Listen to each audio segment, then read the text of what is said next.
Começa agora o programa Cerebrando, o seu podcast de teologia. Cerebrando, fé e razão em um só pensamento.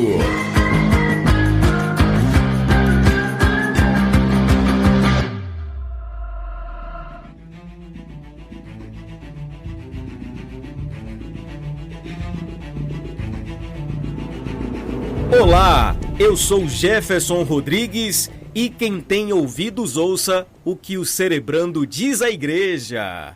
Sejam bem-vindos ao Cerebrando de número 20, com uma temática toda especial. Vamos falar sobre as 7 igrejas da Ásia.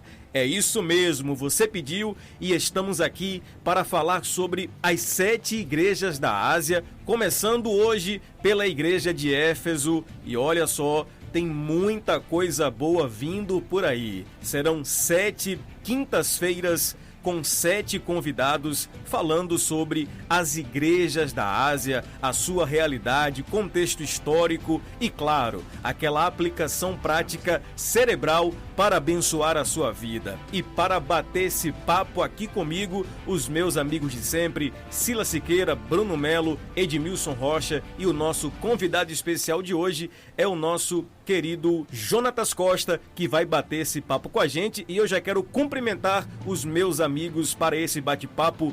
Eu sou Silas e aprendo com a igreja de Éfeso que avivamento não precisa de movimento, e sim de arrependimento. Então, nos arrependamos. E aí, meus irmãos, graça e paz a todos. Meu nome é Edmilson Rocha e pasmem, o padrão de comparação de Deus não é com outro, mas é com a melhor versão de mim. Então lembra-te, meu amigo, lembra-te. Meu nome é Bruno e vale a pena lembrar que o Senhor conhece as nossas obras. E se Ele conhece, nós estamos imunes de qualquer aprovação humana, partindo do princípio que Ele sabe quem somos de fato. Olá, meus amigos, Pai do Senhor para vocês. É uma alegria muito grande participar do podcast, estar aqui com vocês, uma satisfação muito grande. Eu sou Jonatas Costa e é preciso entender que não existe primeiro, segundo ou terceiro amor, porque o amor não se perde, se distancia, deixaste. É isso aí, gente. E com essas aberturas, a gente começa o Cerebrando de número 20. Que bate-papo bacana nós temos hoje para falarmos sobre a igreja de Éfeso. Antes, convidando você, lógico, a seguir o @Escola Discipular no Instagram. Segue a gente para conferir todas as nossas novidades e tudo o que acontece aqui na nossa plataforma de estudos. E temos novidade, pessoal. Vai lá no Instagram, no link que está na bio, você vai ter acesso ao nosso canal no Telegram. Isso mesmo, no Telegram você vai participar do grupo exclusivo para receber conteúdos exclusivos. Saiu podcast, vídeo, postagem, você já fica sabendo em primeira mão. Quer aprender mais da Bíblia? Então corre agora, vai no Instagram, @Escola Discipular, e no link que está na bio, você clica e já é direcionado para o nosso grupo no Telegram. Você vai conferir conteúdos exclusivos, tá certo? Recados dados, vamos para o bate-papo de hoje. Vamos falar sobre a igreja de Éfeso. Aumenta o volume, porque o bate-papo de hoje está cerebral.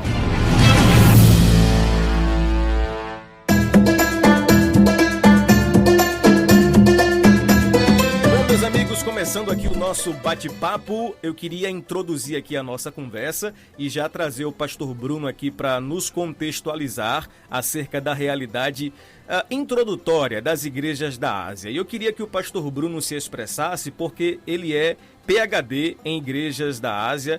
Ele sempre que ministra essa série de igrejas abençoa muito as nossas vidas e ele tem sempre uma sacada especial aí na questão da aplicação das realidades das igrejas. E a princípio, o meu amigo Bruno, o que nós podemos afirmar é que essa realidade das igrejas do Apocalipse, ela se inicia com a apresentação de Jesus a João, exatamente naquele contexto em que João está exilado na ilha de Patmos, e o nome do livro Apocalipse, que no grego dá exatamente a ideia de tirar o manto, de revelar, tornar claro, trazer um mistério à luz, em sentido amplo, ele foi traduzido aqui para o português com uma ideia de revelação.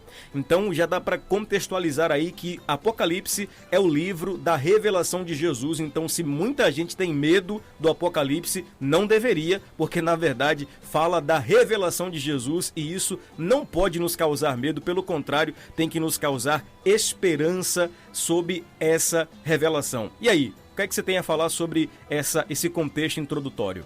Pois é, meu amigo, eu acho que o grande medo que envolve os crentes acerca do Apocalipse é simplesmente um equívoco no entendimento da proposta do mesmo e qual é o meu papel em Deus diante de tudo isso. Geograficamente, elas estão próximas, mas vivem realidades espirituais totalmente diferentes. Isso me faz pensar porque, às vezes, em uma grande avenida, nós podemos ver distintas denominações, igrejas co-irmãs, que podem ser até vizinhas de prédio, mas que experimentam um termômetro espiritual muito grande. Então, a diferença de tudo isso, a gente vai perceber que existe igreja entre essas 7 que o Senhor aprova e não repreende em nada, e tem outras que o Senhor não tem nada de aprovação e repreende em tudo. Então, apesar de estar próximas fisicamente, elas desfrutam de uma realidade espiritual bem distante, e isso chama a nossa atenção, porque isso acontece na nossa vida congregacional. Estamos ao lado de alguém e às vezes estamos distantes na realidade espiritual. Éfeso é interessante porque ela é conhecida, né? O reverendo Hernando Dias Lopes costuma dizer que, para contextualizar, a gente entende Éfeso naqueles dias como a Nova York dos nossos dias. Era uma grande metrópole e a mais avançada da Ásia Menor. É considerada a grande capital mundial do paganismo. E dentre algumas características peculiares, sabemos que ela é portadora de uma das consideradas 7 das grandes maravilhas do mundo, que é um templo de Diana, que na verdade é um nome romano da deusa Artemis, da mitologia grega. E o que chama a atenção é a estrutura gigantesca, faraônica desse templo, e de tudo que era produzido a nível de imoralidade e de afronta a Deus.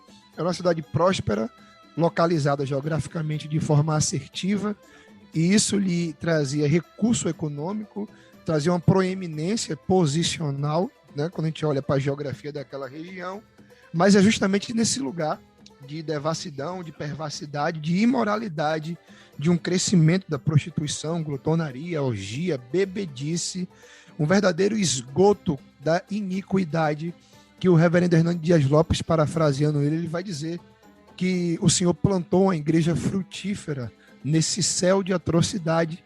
E aí me chama a atenção a frase dele, que ele disse que é melhor fazer missões na porta do inferno do que cantar em um coral de anjos, né? E isso chama muito a nossa atenção para a grande comissão e saber para que o Senhor nos convocou e para onde Ele nos envia todos os dias, e olhar para essa igreja nesse ambiente tão promíscuo, é perceber que a graça ela superabunda onde de fato abundou o pecado. Vamos de Éfeso, que é muito interessante e vai nos enriquecer. Maravilha! Dado aí esse contexto histórico, a gente então pode partir para as aplicações práticas dessa igreja, a igreja de Éfeso. E eu queria, Jonatas, que você falasse um pouquinho para a gente aí exatamente sobre a forma como o Cristo se apresenta a essa igreja. E essa é uma característica bem interessante aí do livro do Apocalipse, principalmente nessas características das 7 igrejas. Jesus direcionando-se ao anjo da igreja e dando a esse pastor, a esse líder, algumas sentenças, sejam elas em elogios ou sejam elas em repreensão. E é interessante que Jesus vai falar ao anjo da igreja em Éfeso: isto diz aquele que tem na sua destra as 7 estrelas e que anda no meio dos 7 candeeiros de ouro. E a partir daí a gente já tem uma ideia muito clara a respeito do que Jesus vai falar para essa igreja. O que é que a gente pode falar aí de maneira inicial sobre essa saudação e essas características que Jesus vai dar acerca dessa igreja? É interessante observarmos de um detalhe, acredito que simples, mas interessante da gente entender dentro da apresentação de Jesus, é que obviamente ele se apresenta antes de falar qualquer coisa a cada uma das igrejas, e isso me faz entender que Jesus nos ensina que ele quer se apresentar antes de apresentar aquilo que ele tem para falar para cada igreja. Ou seja, ele quer ser conhecido antes de fazer conhecido o que ele quer para a igreja. Como são aplicações práticas, eu enxergo dentro disso uma ideia que a gente pode colocar em prática para a nossa vida, é que não adianta nós conhecermos sobre Jesus se não conhecermos quem é Jesus. Não adianta falar sobre ele se nós não sabermos quem é ele. Eu costumo dizer que Jesus ele sempre foi o do relacionamento. Jesus ele sempre gostou do relacionamento. O relacionamento pessoal. Ele opera milagres, ele faz maravilhas, ou fez maravilhas no período que esteve na Terra. Mas até mesmo nesse período ele sempre gostou dos relacionamentos pessoais. Ele conversava com as pessoas para manifestar o desejo de se relacionar. Ele ia na casa das pessoas para mostrar intimidade com elas. Então, quando Jesus se apresenta às igrejas, e esse é um ponto que eu queria deixar aqui para nós iniciarmos, é que ele quer se apresentar antes de apresentar o que ele tem para dar, antes de apresentar o que ele tem para oferecer, o que ele pode colocar para a igreja. Então, que a gente, antes de se deter nas Escrituras, se detém em quem fala por ela. Que a gente se debruce em saber quem é ele, em se relacionar com ele, em falar com ele. Isso é uma ideia inicial. E eu queria colocar também outro ponto, já para passar para a próxima pessoa, é que existem duas palavras aqui que mexem comigo. Ele fala assim, ó, ele tem na mão as 7 estrelas e ele anda no meio dos 7 candeeiros de ouro. Ele tem e ele anda. A palavra ter me dá a ideia de poder, de controle. Ou seja, as estrelas não estão apenas próximo a ele, estão sob o seu controle, sobre o seu comando. E como nós bem sabemos, a ideia das estrelas fala dos pastores, dos líderes da igreja, dos anjos da igreja. Então, ele está dizendo que ele controla. Por mais que eles sejam controladores, se é que você me entende, no sentido de dizer que são eles que comandam, são eles que lideram, existe alguém que comanda eles recebem comando de alguém. Pastor não é rei, pastor é juiz. Se fôssemos olhar dentro de um contexto do Antigo Testamento. O rei, ele rege dentro de um regime monocrático. O poder é dele, ele comanda, ele faz. O juiz não, o juiz recebe de Deus e a partir disso ele delega ao povo. Então, quando Deus deixa claro que ele tem um controle, que ele está sob o seu controle, está querendo dizer, você não tem poder para delegar a partir de si. O seu poder para delegar parte de mim.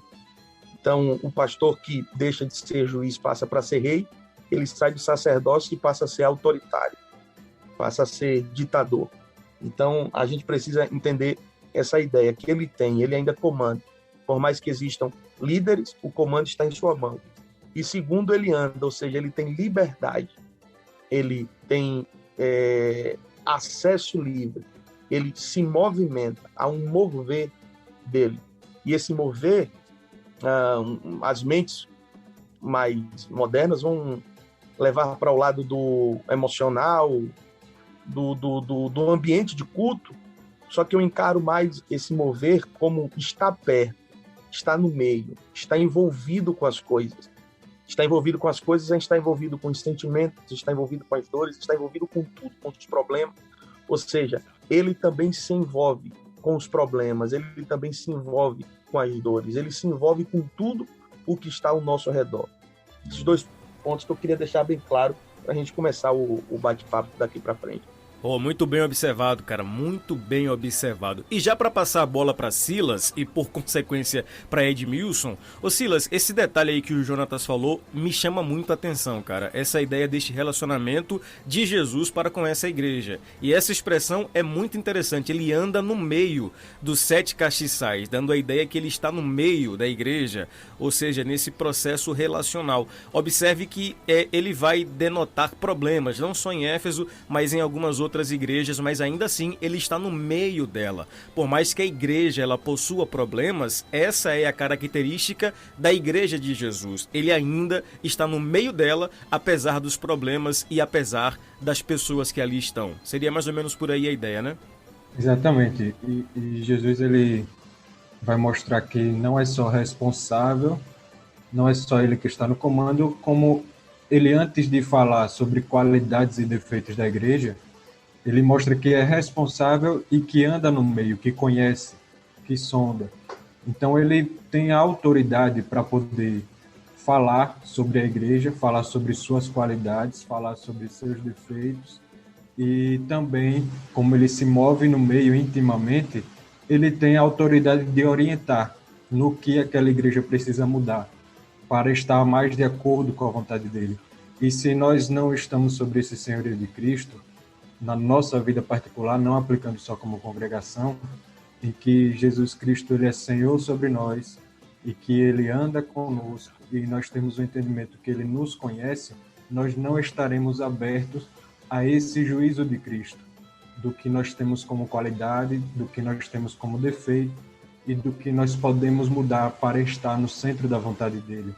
Então, você que está ouvindo esse podcast, nesse momento, é importante que você tome essa consciência, que se você é servo, se você é filho, entenda que Jesus Cristo, ele se responsabiliza por você, ele está no controle da sua vida, ele te conhece, e dar ouvido à voz dele sobre o que você tem de qualidade, sobre o que você tem de defeito, é o mapa mais preciso para você estar no centro da vontade dele.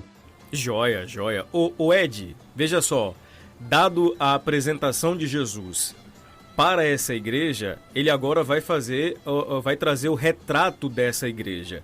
E Jesus vai começar pela narrativa das qualidades dessa igreja. E eu queria destacar exatamente isso. O Senhor Jesus é um tipo de líder maior, como o Jonatas falou, que ele consegue observar as qualidades. É verdade que depois ele vai contrapor com algumas deficiências, mas ele consegue sim reconhecer algumas qualidades, e isso é uma visão bem interessante, porque geralmente existe um tipo de liderança que se limita ao defeito, à deficiência. Jesus não, ele é suficientemente capaz de reconhecer qualidades, e ele vai narrar algumas aí com relação à igreja de Éfeso.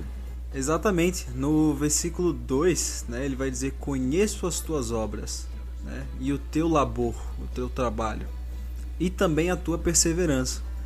Então ele vai apresentar no início desse verso 2, nessa parte A, digamos assim, 3 pontos na qual o Senhor tem por qualidade da igreja de Éfeso. E ele vai continuando, né, ele vai falar só não do campo teórico, mas também do campo prático, das obras, do trabalho e da perseverança.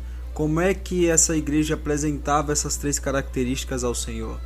O Senhor mesmo fala, ele diz: sei que não pode suportar os maus e que puseste à prova os que dizem ser apóstolos, mas não são, e os achastes mentirosos. Pois bem, o Senhor, como o Jefferson mesmo disse, ele tem essa qualidade, essa característica, é um atributo de Deus, né? Num relacionamento se é exaltado as partes boas das pessoas, do seu próximo, seja num contexto de amizade, de relacionamento afetivo e etc. Com o Senhor não é diferente. E o que a gente analisa bastante, não só na igreja de Éfeso, mas nas próximas igrejas que, se o Senhor permitir, nós vamos falar, é que Deus nunca fala num contexto de peninha, né, para amenizar, porque depois vem a paulada. Mas ele exalta com carinho as qualidades das suas igrejas. Ele fala com bastante ênfase das coisas que ele, como aquele que é portador delas, está bem observando. E essas características são vistas com bons olhos para o Senhor. E por isso ele vem falar com essa propriedade, justamente porque é ele, como Silas falou, que está no controle dessas igrejas.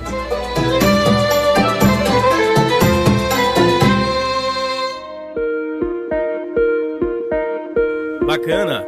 Ô Bruno, dado as qualidades desta igreja, nós podemos dizer que ela é uma igreja ativa, qualificada, operacional e atuante. O problema é que a partir do verso 4 se estabelece o tenho, porém, contra ti. E essa expressão aí, ela é um tanto quanto preocupante, e eu queria que você discorresse ela um pouco para nós aí. Essa igreja tem qualidades, mas esse tenho, porém, contra ti, meu amigo, é um contraponto que precisa ser observado. Meu amigo, esse contraponto precisa ser observado, até porque na leitura pragmática esse contraponto não seria colocado. Porque essa igreja ela é frutífera. Essa igreja está em uma crescente. Essa igreja corresponde com as expectativas numéricas sobre ela.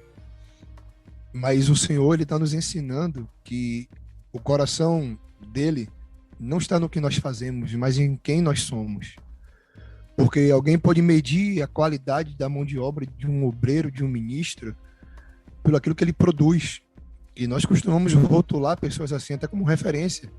Fulano é uma referência, é assíduo, é fervoroso, é comprometido, é envolvido, trabalha muito. E se a gente fosse fazer essa leitura superficial do que eu faço, olhando para mim como um número, nunca esse obreiro viria uma queixa. Mas o que se expressa nesse porém contra ti é a medida do amor de Deus, que vai muito além do que eu faço, porque ele está preocupado com quem eu sou. Em muitos lugares, se você conseguir corresponder às expectativas, as pessoas não estão preocupadas como você está, simplesmente pelo fato que você produz o que elas querem. E se você produz o que é necessário, então se esquece o que está acontecendo. Isso é o que o Senhor está nos ensinando aqui, que apesar de todas essas qualidades, o que chama a atenção dele é que a motivação com que tudo isso é produzido não é saudável. Então ele está dizendo assim, parece loucura. Qualquer outro avaliador traria elogios diante do que ele discorreu acerca dessa igreja.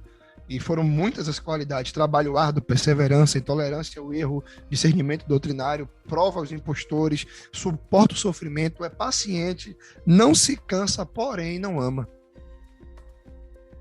E aí a gente tem que voltar para 1 Coríntios 13 e lembrar que nós podemos, né, ser alguém que faz, mas não é nada. Porque Paulo ele vai enumerar picos de extremos e dizer: se não houver amor, de nada vale. E aqui é a prática do que a gente vai aprender em cunho doutrinário aos Coríntios. O que o Senhor está dizendo para aquele líder é que existe uma versão dele melhor do que aquela, que um dia esteve vigente e hoje não está mais. Então o Senhor vem com essa coisa: tem porém algo contra ti. E, meu amigo, você ouvir de alguém, de um vizinho, de um colega de trabalho, de alguém do futebol, tem algo contra ti, já liga seu alerta. Você evita dar as costas para essa pessoa. Quando vocês dividirem o mesmo ambiente, você vai estar sob vigilância, porque existe um alerta dela dizendo: eu tenho algo contra você. Pensa a gente ouvir isso do nosso Senhor: eu tenho algo contra ti, né? E o que é que ele tem contra ti? Que deixastes o princípio do amor. A melhor forma da gente entender isso, porque a gente levando isso para o numérico: primeiro amor, segundo amor, terceiro amor, e o amor aqui é um princípio. Então ele está dizendo assim: você deixastes o princípio do amor, ou seja, você funciona, mas você já não flui. E tem muita gente que funciona no mecanismo, só que a igreja é um organismo, né? E organismo não é mecânico, é vivo. Então o problema não é se eu funciono, é se eu fluo. E aqui está a grande pergunta do texto: o que é que nós temos produzido, não por ações, mas pela essência do que me motiva a fazer? E o Senhor está dizendo: pode estar dando tudo certo, mas se alguma coisa não estiver certa, é o suficiente para eu intervir. E chegou o tempo do Senhor intervir, meu amigo, porque tem muita gente que está fazendo o que é certo, mas a motivação já não é mais a mesma. E aí o Senhor Jesus se manifesta com paternidade para nos posicionar nele da forma correta. Bom, pessoal, esse foi mais um podcast Cerebrando. Acabou aqui, né? Vai falar mais o quê, minha gente? Mas, vamos lá. Eu queria... Jonatas, eu achei muito interessante aí essa colocação do pastor Bruno e também a sua frase inicial, ela acaba casando com isso aí. As pessoas têm realmente essa ideia de primeiro amor, segundo amor, terceiro amor, e a meta do crente depois de algum tempo de fé é voltar ao primeiro amor, ou seja, é ele ser o que um dia foi. Só que, na verdade, não é uma questão numérica. É uma questão de princípio, como bem falou o pastor Bruno. E como você bem colocou na sua frase inicial, deixar não é perder. Na verdade, o texto aí está falando que ele deixou, ele se afastou. Então, como é que a gente pode sintetizar isso aí para o nosso ouvinte compreender melhor? A gente usa esse termo primeiro amor, principalmente no meio da igreja, se tornou até uma fala gospel, vamos dizer assim, para falar de crentes que deixaram de fazer as coisas que faziam quando aceitou a Jesus, eram novos convertidos, novos na fé. Normalmente é assim. Só que, como pontuou o pastor Bruno, e para a gente contextualizar aqui, eles fazem as mesmas coisas. Eles agem da mesma forma, eles não mudaram nada. Eles continuam sendo uma igreja extremamente bem doutrinada, uma igreja que vive em uma cidade extremamente, vou usar um termo, diabólica, mas mesmo assim conseguem ser uma diferença no meio daquele local. A questão é que amor não fala do fazer, amor fala do que eu sinto. Não é o que eu faço, é o que eu sinto. E por que eu faço? E por que eu faço? Um texto para a gente fazer um paralelo e ficar bem para o nosso ouvinte compreender o que a gente está querendo falar. João 12, quando a Maria lava os pés de Jesus com o nardo puro e Judas abre a boca e fala, ela não podia vender aos pobres. A ação de Judas é perfeita. É um coração caridoso sendo manifesto. Só que ele não fala porque ele quer fazer aquilo e ele não fala porque a sua essência é aquilo. Ele fala porque tem algo por detrás, tem uma razão maior por detrás. E a questão toda é essa. Por que eu faço? O que me faz fazer? Não é apenas o fazer, não é o apenas pregar, não é apenas cantar, não é apenas fazer a obra. Não. Por que eu faço? O que me leva a fazer isso? O meu coração é movido pelo quê? Eu estou no automático, como bem disse o pastor Bruno, de apenas viver uma vida porque eu aprendi a fazer assim, eu aprendi a ser assim, e eu vou viver o resto da minha vida desse jeito, dentro de um mecanismo automático, dentro de uma vida automática, que as coisas acontecem assim, então vamos lá. Ou o meu coração é movido a fazer isso porque eu amo, porque eu entendo que a minha paixão por Cristo, pelo dono da obra, é maior do que a obra. Eu preciso compreender que o meu sentimento, o meu desejo, o meu anseio tem que ser maior do que o que eu faço, do que aquilo que eu realizo, do que a obra que se é feita. Se os nossos olhares estiver na obra e não estiver no dono dela, a gente vai perder sim, ou melhor, perder não, a gente vai deixar de lado. E como foi pontuado, só para pontuarmos também isso aí, ele não perde, ele deixa. Ou seja, ainda existe, ainda está lá. Eu só não sei, eu só me afastei, eu só saí um pouco, como a parábola da dracma perdida. A dracma está dentro da casa, só a casa que está suja e a lâmpada está apagada. E aí por isso eu não sei onde está, mas ela está dentro da casa. Quando eu passar a varrer, quando eu acender a lamparina, eu vou achar o que estava ali perto. Então eu preciso lembrar aonde caiu, e como a gente está falando de coisas que não são temporais, mas são sentimentos, eu preciso compreender esse lembrar onde caiu, ou saber quando foi que eu parei de deixar, ou quando eu deixei isso de lado, quando eu deixei esse sentimento de lado, quando eu deixei esse prazer de lado. Então, eu preciso compreender aonde eu deixei, em que momento da minha vida isso deixou de ser por amor e passou a ser apenas algo mecanizado. E a partir daí, eu me arrepender, porque não adianta apenas eu voltar a fazer, eu não consigo voltar a amar se eu não me arrepender primeiro. O voltar a amar parte-se do arrependimento. A gente precisa compreender essa ideia também. Cara, eu não sei se o nosso ouvinte está entendendo tudo isso, mas, nossa, quanta lição preciosa em um texto assim tão conhecido pela igreja. E Silas, não tem como correr, né, cara? Esse aqui é o ponto alto do sermão. É o ponto alto do texto. Essa ideia do primeiro amor e esse afastamento produzido por um tipo de frieza espiritual que vai ser contraposto pela solução que Jesus apresenta. Eu acho isso maravilhoso. É que Jesus apresenta o problema e ele traz a solução. Porque apresentar problema sem solução é apenas se tornar crítico. E Jesus vai apresentar no verso 5 um tripé de restauração para essa condição que aquela igreja estava. E esse tripé eu acho muito, muito interessante. É o lembrar, arrepender e voltar. A conjugação desses três verbos aí, Silas, nos levarão a uma plena restauração da nossa condição inicial. E Jesus, ele parece até redundância, mas ele está sendo extremamente bíblico. Parece até que ele está narrando a situação do filho pródigo. Lembra, arrepende-te e volta. A pessoa vai começar, como diz Provérbios, por onde são guiados os caminhos da vida, que são nos seus pensamentos, na mente. Lembra-te, retrocede, revive, lembra como era. E aí a pessoa vai partir para a ação, que não adianta apenas a motivação, a mentalidade, só o mentalizar, o mindset, aquele jogo coach, se a pessoa não mudar as suas ações, se não transformar os seus pensamentos e ações. E esse arrependimento ele vai apontar para o perdão e para a graça, que é o que vai mudar a pessoa. E aí depois disso ele volta àquela prática e volta a praticar as primeiras coisas, restaurando assim, reencontrando esse primeiro amor. Então Jesus ele deixa o tripé muito completo, algo realmente perfeito. Lembra-te, arrepende-te e volta, algo progressivo. E ele faz um movimento muito paterno, que eu vou comentar no final depois, mas ele já faz esse movimento quando ele diagnostica o problema, ele dá essa orientação e dá um passo a passo, uma progressão.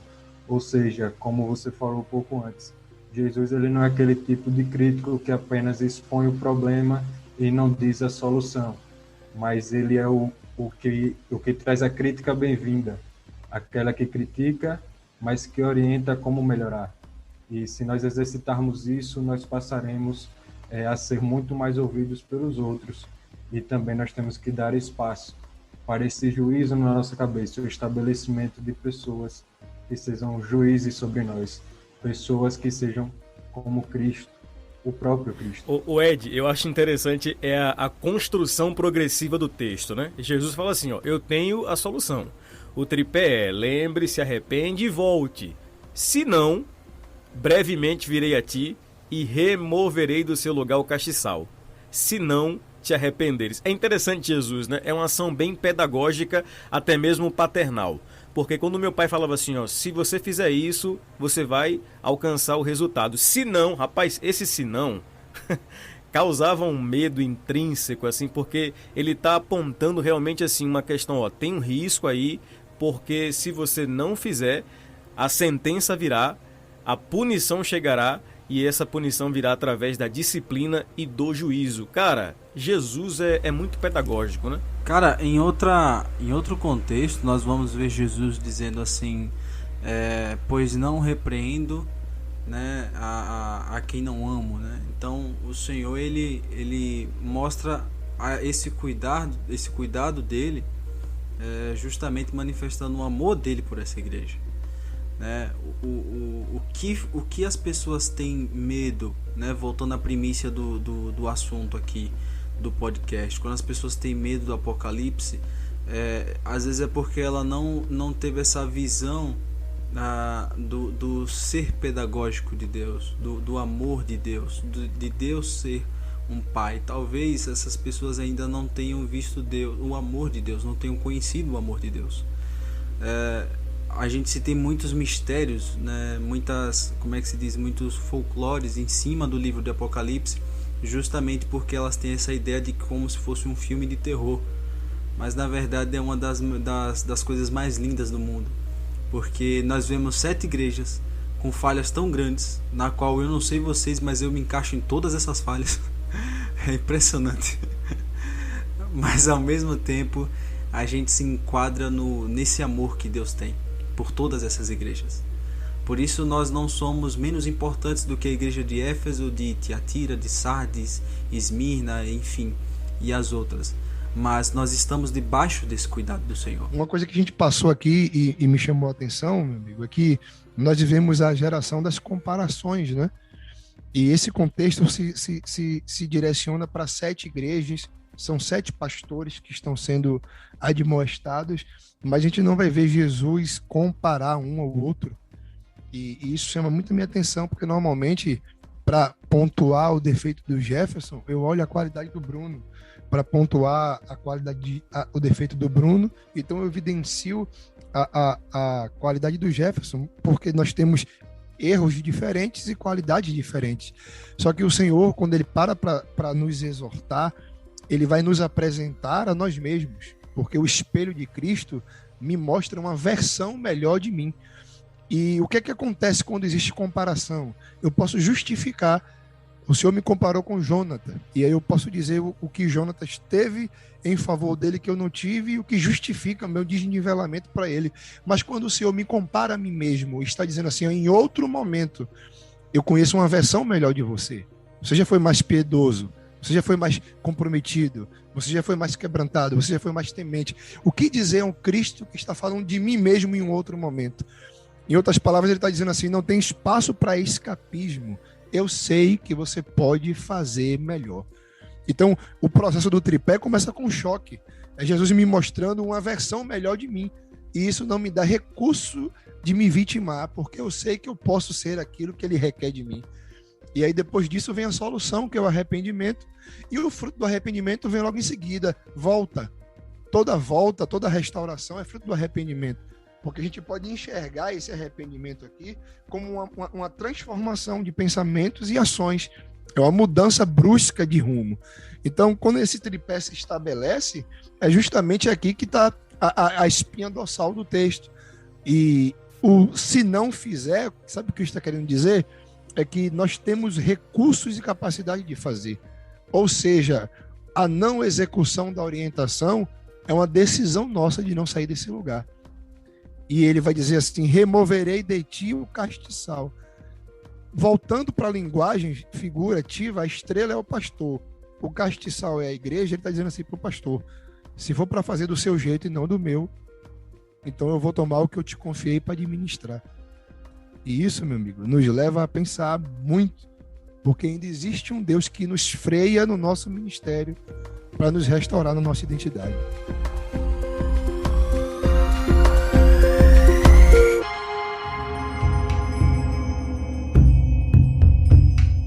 Joia, joia. A gente já está chegando aqui ao final da exposição do texto e a partir do verso 6 existe aí também uma pedagogia interessante do que Jesus fala e ele vai colocar aí em contraponto o verso 4, né? Porque ao contrário do verso 4, Jesus diz, tenho porém que odeia as obras dos nicolaítas, aos quais também odeio.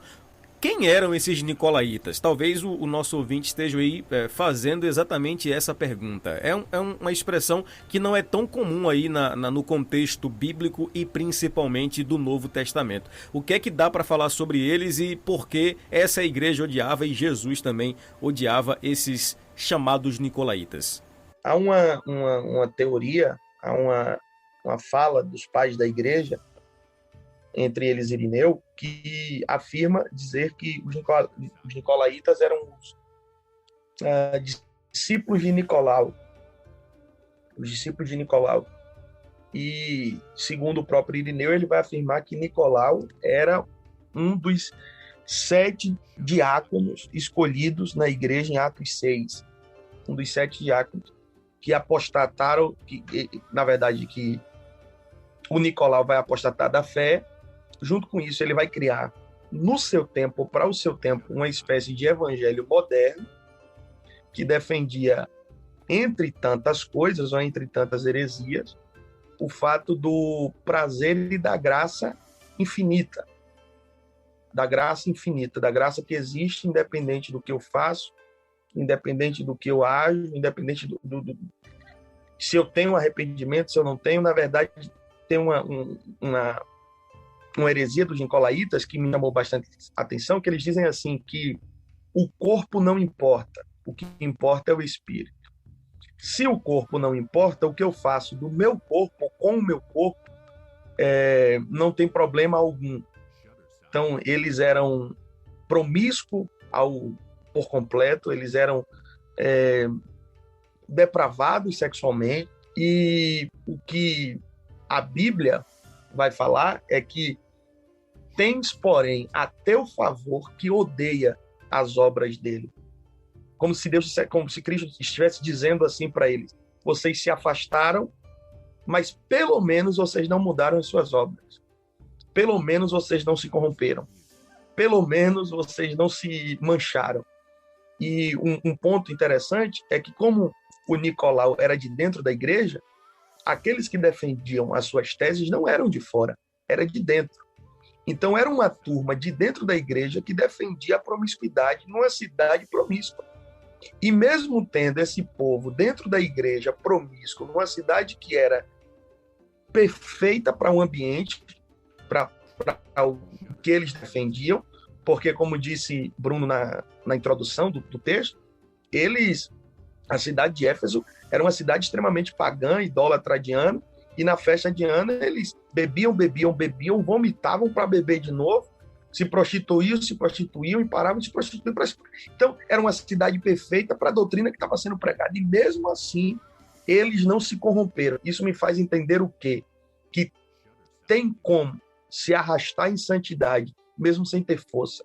Se arrastar em um compromisso, mesmo sem ter a estrutura espiritual. A estrutura espiritual deles está baixa, porque eles deixaram o primeiro amor, e eu não acredito que alguém seja espiritual se não ame. Então, eles estão fracos espiritualmente, mas mesmo assim não se deixaram depravar. Mas mesmo assim lutaram contra a sua própria carne. Então, uma lição que deixa para nós, e eu queria falar para os nossos ouvintes, é que não é porque você está fraco que você tem que ceder à fraqueza. Por mais fraco que você seja, lute contra a fraqueza. Muito bom, excelente. Bom, meus amigos, e a gente finalmente chega aqui ao último verso deste capítulo 2 de Apocalipse, falando sobre a igreja de Éfeso, e o último verso é bem interessante, né? Ele vai destacar aí que quem tem ouvidos ouça o que o Espírito diz às igrejas, e essa frase, ela se repete, ela ecoa nas demais igrejas direcionadas, ou que foi direcionada às cartas no Apocalipse, e parece até, Jonatas, redundância, né, de Jesus, quem tem ouvidos ouça o que o Espírito diz às igrejas, mas na verdade é mais uma ação pedagógica do Cristo, porque é possível que eu ouça, mas que eu não dê ouvido. Seria mais ou menos por aí essa ideia? Exatamente, porque o dar ouvidos é colocar em prática o que se ouviu, né? Pô, minha mãe cansava de falar isso, cara. Minha mãe cansava de falar assim, ó, você parece que ouve, mas não me dá ouvido, não sei por quê. É exatamente isso, exatamente. Você ouve, mas não absorve o que ouve. É basicamente o que Jesus vai falar lá quando ele está pregando, e ele usa a questão da rocha, e ele fala, né, que a casa firmada na rocha é como alguém que ouviu e praticou. E a firmada na areia é como aquele que ouviu e simplesmente não praticou. É basicamente isso, é eu colocar em prática aquilo que eu ouvi. Mas muito bem, meus amigos Silas, chegamos então ao final deste verso 7, que revela a vitória para essa igreja. E essa aí são algumas características que eu acho bem interessante para as igrejas do Apocalipse. É que no final, Jesus vai falar sobre vitória. O Apocalipse é um livro para vitoriosos. A fé cristã é uma fé que revela o caminho dos vitoriosos. E ele vai dizer aí, ó, ao que vencer, dar-lhe-ei a comer da árvore da vida que está no paraíso de Deus. E aí, meu amigo, é um contraponto inevitável entre o Apocalipse e o Gênesis, entre a vitória da igreja e o que foi perdido em Adão. O que é que dá para falar sobre isso aí?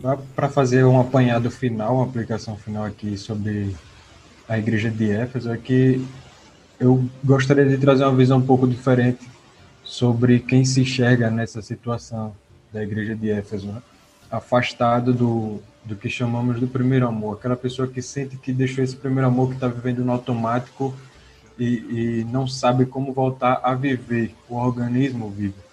É muito comum nos nossos dias a gente, quando fala de Éfeso, já relacionar a igreja que perdeu o primeiro amor, mas quando nós lemos o texto aqui, nós vemos um Jesus que se apresenta como responsável por essa igreja, um Jesus que se apresenta como cuidador dessa igreja. E vemos um Jesus que ele vai enxergar as qualidades dessa igreja, ele vai repreender essa igreja, depois ele vai dar o caminho para que essa igreja volte a ser como ela era antes. Então, eu sei que é comum a gente que passa, as pessoas que passam por esse momento de estar se achando afastada do primeiro amor, ser enxergada no modo popular apenas por seus defeitos. E é comum do ser humano.